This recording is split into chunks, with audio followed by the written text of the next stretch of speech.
저는 매년 여름 방학이 되면 시골에 계시는 할머니를 만나러 내려갔습니다. 할머니 댁 근처엔 희재라고 저와 동갑인 친구가 살고 있었는데 매년 여름마다 함께 시골의 자연을 누비며 보낸 소꿉친구였습니다. 중학생이 되던 어느 여름날 마을의 높은 벽으로 둘러싸인 장소가 있었는데 유일한 출입구인 문은 부적들이 덕지덕지 붙어 있었습니다. 이곳은 어릴 때부터 할머니께서 저곳은 절대로 가면 안 돼. 속이님이 살고 있어서 벌을 받게 될 거야. 라며 매번 주의를 주셨던 곳이라 항상 꺼림직한 느낌이 들던 곳이었습니다. 하지만 그날은 이상하게도 희재가 문을 가리키더니 저곳 궁금하지 않아?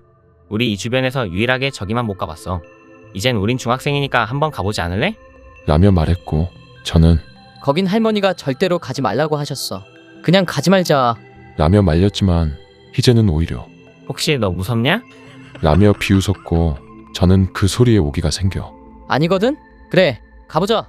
대신에 난 문 앞에만 있을 테니 너 혼자 들어가. 라고 희재에게 말했습니다. 그 말에 희재는 웃으며 고개를 끄덕였고 그대로 문 앞으로 가서 문 앞에 붙여진 부적들을 찢었습니다. 이어서 심호흡을 크게 한 희재는 그럼 들어가 볼게.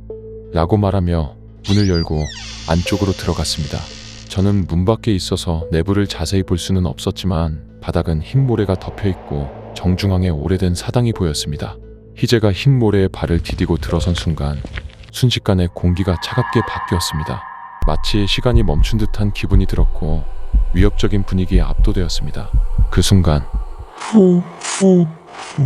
나이, 성별을 가늠할 수 없는 목소리가 들림과 동시에 저는 등골이 오싹해지면서 형용할 수 없는 나쁜 예감이 들기 시작했고 본능적으로 할머니 집으로 도망갔습니다. 저는 좀 전에 희재와 있었던 일을 할머니에게 말했더니 항상 저한테 친절했던 모습과는 달리 처음으로 저를 혼내셨습니다. 이 이야기를 들은 희재네 할머니는 희재, 우리 희재가 놀잇감이 되어버렸어. 라며 슬프게 울부짖으셨고 마을 사람들에게 도움을 요청해보기도 하고 경찰에 신고도 해봤지만 형식적으로 희재를 찾기만 했고 결국 실종으로 사건이 끝났습니다.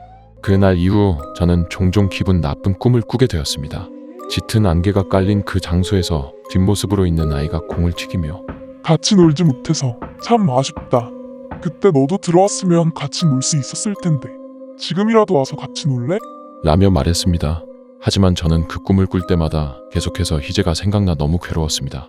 왜냐하면 꿈에 나온 그 아이가 희재의 머리를 공처럼 가지고 놀고 있었기 때문입니다.